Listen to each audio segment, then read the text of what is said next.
अगला हमारा जो सबसे बड़ा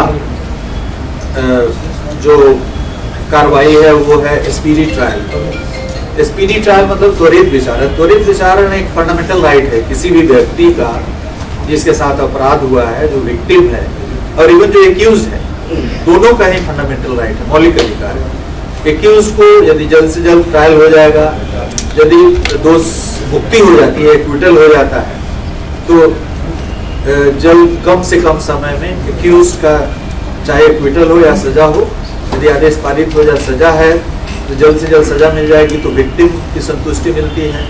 यदि दोष मुक्ति है तो एक्यूज को भी उसके फंडामेंटल राइट्स को रेस्पेक्ट किया जाता है। तो स्पीडी ट्रायल बिहार पुलिस की एक बहुत बड़ी कार्रवाई रही है, एक मुहिम के तौर पे इसे हमेशा देखा गया है। हाल के दिनों में स्पीडी ट्रायल पे अच्छी कार्रवाई के लिए रिव्यू हो रही है, कार्रवाइयाँ हो रही है। सबसे बड़ी चीज स्पीडी ट्रायल में ये होता है कि गवाहों को हम न्यायालय में उपस्थित कराएं। अभी पिछले 4-5 महीनों में यह हुआ है कि जो भी पुलिस पदाधिकारी गवाह हैं, आईओ हैं, सीजर विटनेस है, जिन्होंने सीजर किया है, जिन्होंने अन्य कार्रवाइयाँ की है, उन सबों को न्यायालय में उपस्थित होकर के, डॉक्टर्स हैं जिन्होंने पोस्टमार्टम किया है, ज्यूरी रिपोर्ट दिया है, उन सबों को न्यायालय में जाकर के गवाही देनी है। उनकी गवाही के बिना कांड में दोष सिद्धि असंभव सी हो जाती है।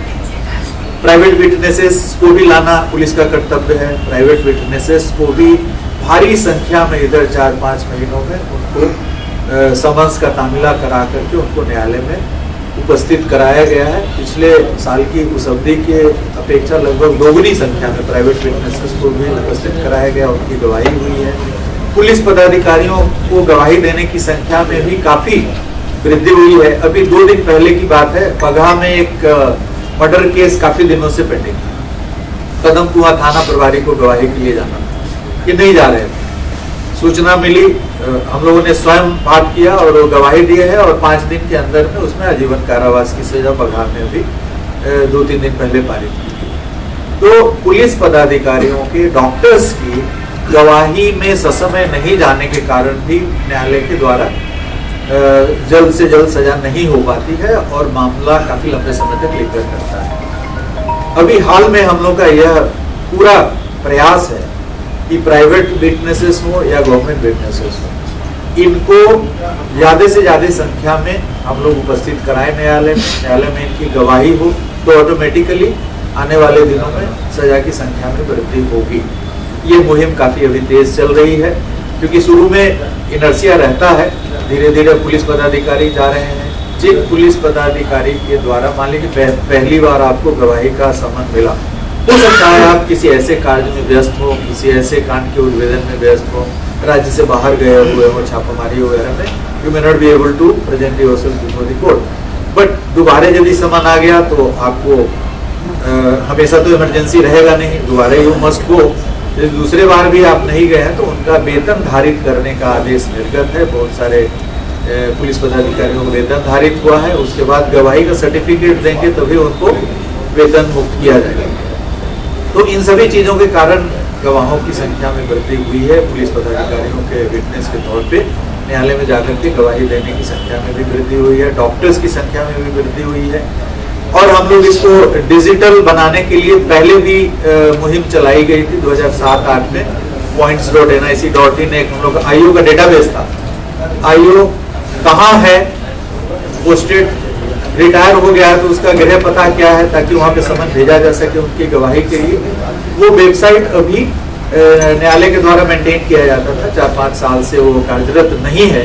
तो अभी हम लोगों का एक RMS सॉफ्टवेयर है जिसमें आईओ का पूरा लेखा जोखा रखा जाता है, उसको अपडेट करके और उसके माध्यम से जल्द किसी भी समन के आलोक में वह पदाधिकारी कहाँ पोस्टेड है उसको तुरंत सूचित करके, डिजिटल माध्यम से सूचित करके, भौतिक माध्यम से सूचित करके और उसको न्यायालय में उपस्थित होने के लिए सूचित किया जाएगा और उस पर कड़ी नजर रखी जाएगी। इसके लिए हमारे जिले में हर पुलिस अधीक्षक के कार्यालय में अभियोजन कोषांग कार्यरत है, स्पीडी ट्रायल सेल कार्यरत है और इस सेल को काफी सशक्त बनाया गया है। मानव संसाधन और इक्विपमेंट के तौर पे इंस्पेक्टर की पोस्टिंग की गई है स्पीडी ट्रायल सेल में वाहन दिए गए हैं। मान लीजिए यदि कोई बुजुर्ग रिटायर्ड पुलिस पदाधिकारी हैं, डॉक्टर हैं, उनको यदि कोई दिक्कत है तो हम लोग पुलिस के वाहन उनको भेज करके जरूरत पड़े तो उनको एक सुरक्षा भी प्रदान करके और न्यायालय में मंगवाएं और उनकी गवाही संपादित करवाएं।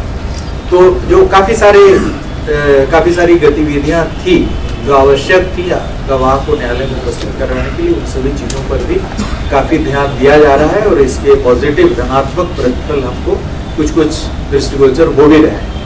तो स्पीडी ट्रायल एक अत्यंत ही महत्वपूर्ण कार्य है पुलिस विकास प्रणाली में। इसको भी हम लोग काफ़ी बखूबी से निभा रहे हैं। न्यायालय पे कांडों का काफ़ी कार्य बोझ है, कोई कहने की बात नहीं है, आप सभी जानते हैं।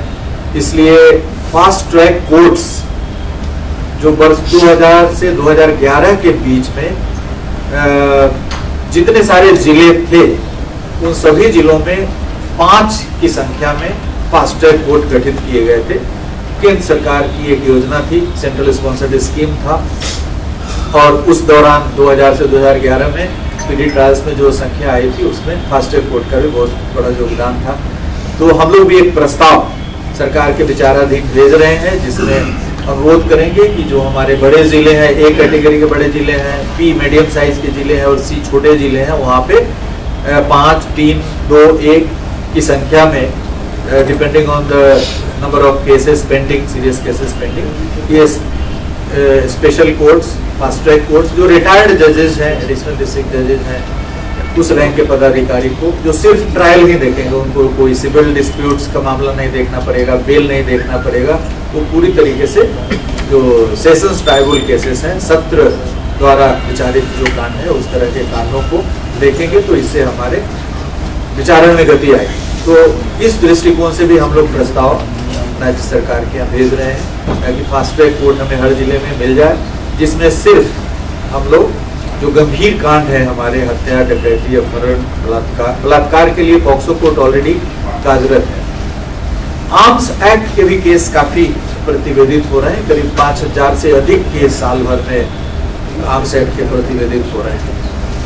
बट उसमें सजा की जो संख्या है करीब 500 की 400-500 के करीब सजा हुई है अभी तक। यदि हम आर्म्स एक्ट के तहत वही अपराधी चार्जशीट होते हैं जो अन्य प्रकार के अपराध करते हैं, बिकॉज आर्म्स का प्रयोग अपने में आर्म्स का प्रयोग कोई सेल्फ कंटेंट चीज नहीं है। इस आर्म्स का प्रयोग करके आदमी अन्य प्रकार का अपराध करते हैं, हत्या करता है, डकैती करता है।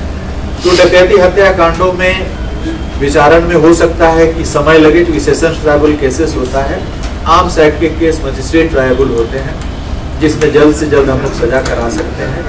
तो हम लोग यह भी प्रयास कर रहे हैं कि आर्म्स एक्ट के केसेस को विचारित करने के लिए एक स्पेशल कोर्ट हो जाए अलग से, जो सिर्फ आर्म्स एक्ट के ही केस करें।